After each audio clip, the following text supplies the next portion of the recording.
આજના આ સુંદર મજાના ઉપક્રમમાં હું એક કવિ તરીકે મારી એક સુંદર રચના, જે સ્ત્રીનું એક સૌથી સુંદર રૂપ એટલે કે માં, તેના પર જે મેં લખી છે એ કવિતા આપ સર્વે માટે આપ સૌ સમક્ષ રજૂ કરી રહ્યો છું. આભાર. કવિતાનું શીર્ષક છે માં. આજે મંદિરેથી પ્રસાદમાં કેરી આવી હતી.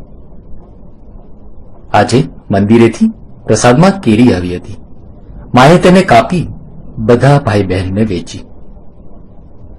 મોટી બહેને પોતાની ભાગની પણ ચીરી કરી અડધી કરી માને આપી. માના હોઠ મલક્યા.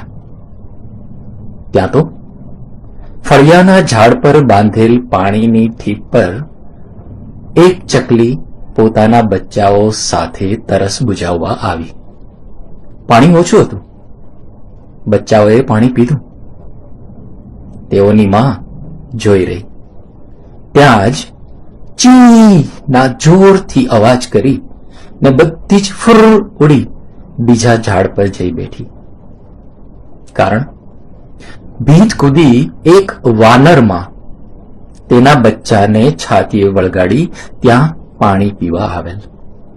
પરંતુ પાણી તો ખૂબ ઓછું હતું. એવામાં માએ હાથ લાંબો કરી પોતાના ભાગની કેરી તેને આપી.